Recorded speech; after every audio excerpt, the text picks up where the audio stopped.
राम कृष्ण हरी माऊली नमस्कार आणि आपल्या ज्ञानामृत परिवारात आपलं मनापासून स्वागत आहे.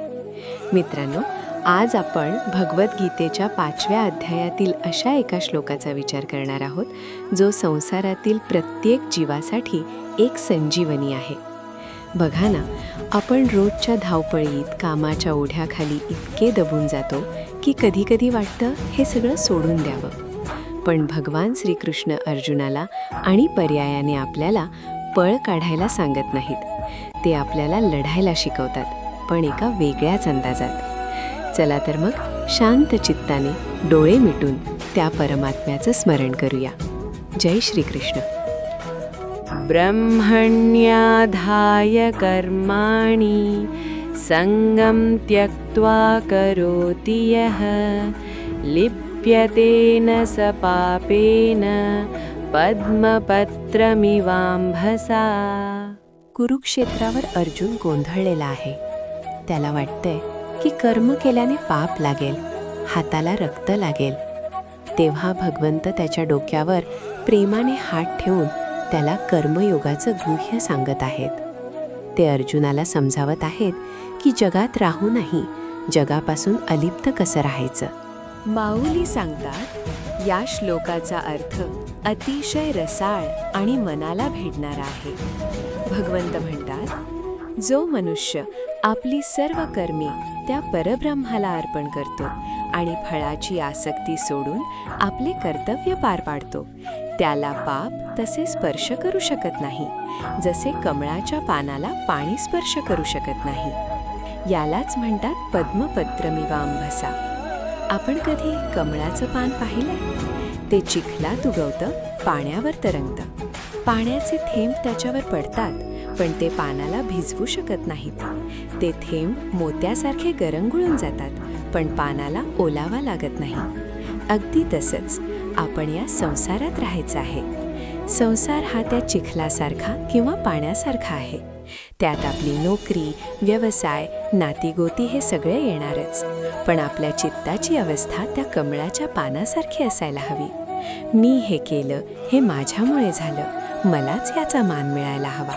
हा जो मीपणाचा चिकटा आहे ना, तोच आपल्याला दुःखात अडकवतो. भगवंत म्हणतात, बाळा, तू कर्म कर, पण ते मला अर्पण कर. जेव्हा आपण ब्रह्मण्याधाय म्हणजे ईश्वराला अर्पण करून कर्म करतो, तेव्हा त्या कर्माचं ओझं आपल्याला वाटत नाही.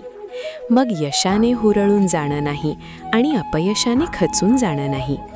आपले हात कामात असावेत, पण हृदय त्या पांडुरंगाच्या चरणी असावं. हीच खरी भक्ती आणि हाच खरा योग आहे. जसं त्या पानावरचा पाण्याचा थेंब अस्थिर असतो, तसं सुखदुःख येणार आणि जाणार, पण तू मात्र आतून कोरडा, शांत आणि आनंदी राहायचा आहेस. कथा आहे 2 साधूंची. प्रवासात एक नदी लागली. तिथे एक तरुण स्त्री उभी होती, जिला नदी पार करायची होती. एका साधूने तिला खांद्यावर उचलून पैलतीरी सोडले.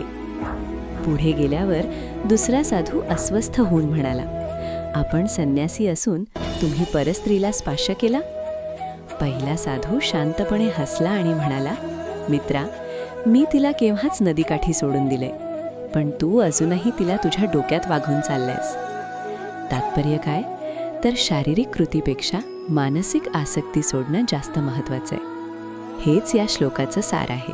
आता तुम्ही म्हणाल, हे आजच्या कलियुगात कसं जमणार? अगदी सोपं आहे. समजा तुम्ही ऑफिसमध्ये काम करत आहात किंवा गृहिणी म्हणून स्वयंपाक करत आहात. स्वयंपाक करताना असा विचार करा की हा नैवेद्य मी माझ्या बाळकृष्णासाठी बनवत आहे. ऑफिसमध्ये काम करताना विचार करा की हे काम ईश्वराची पूजा म्हणून मी उत्तमरित्या पार पाडेन.